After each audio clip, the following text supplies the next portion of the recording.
নবী সাল্লাল্লাহু আলাইহি ওয়াসাল্লাম বলেছেন, দুনিয়ায় শুধু খাবা, সুবহানাল্লাহ খান, দুনিয়ায় খাবা কিন্তু খাওয়ার সাথে আবার বাথরুমেও যাওয়া লাগবে, কতক্ষণ না কেন? আর নবীজি বলেছেন, জান্নাতের মধ্যে যখন তুমি যাবা, জান্নাতের মধ্যে শুধু খেয়েই যাবা, এমন খাওয়া খাবা, বুক পর্যন্ত খাবা, তাও লোভ সামলায় না, আরে চমচম আবার খাবা, আরে বেদানা আবার খাবা, উড়ি তরমুজ আবার খাবা, উড়ি বার্গার আবার খাবা, উড়ি চড়ুই পাখি আবার খাবা, ওরে খাসির তরমুজ আবার খাবা, ওই গরুর রাবনা, সুবহানাল্লাহ না কিসের জন্য? জীবিত পানি চলে আসছে নাকি?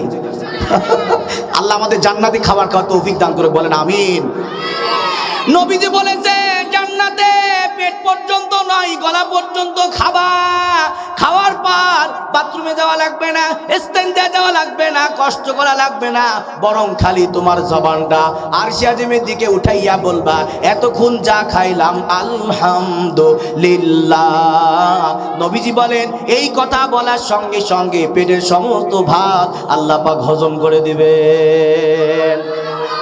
যারা আল্লাহর কথা বলে, আল্লাহর পথে চলে, আল্লাহকে ভালোবেসে সঁপেছে জীবন, তাদের কিসের ভয়, কে করে পরাজয়, শহীদি তামান্নাতে কাঁদে তার মন। যারা আল্লাহর কথা বলে, আল্লাহর পথে চলে, আল্লাহকে ভালোবেসে সঁপেছে জীবন, তাদের কিসের ভয়, কে করে পরাজয়, শহীদি তামান্নাতে কাঁদে তার মন। কোন সুবহানাল্লাহ।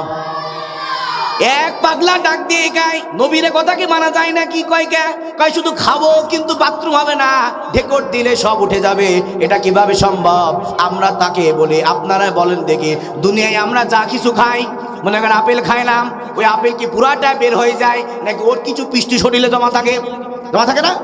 কিছু রক্ত তৈরি হয়, কিছু মাংস তৈরি হয়। তাহলে দুনিয়ায় থাকতে আল্লাহ পাক যদি একটা আপেলের সম্পূর্ণ বের না করে কিছু শরীরের মধ্যে রাখার ক্ষমতা যদি আমার আল্লাহ থাকে, তাহলে কাল কিয়ামতের দিন জান্নাতের মধ্যে যখন আমরা খাবো, আমাদের বাথরুমের প্রয়োজন হবে না, পুরা পুষ্টিটাই আল্লাহ পাক আমাদের শরীরের সাথে মিশায় দিবেন।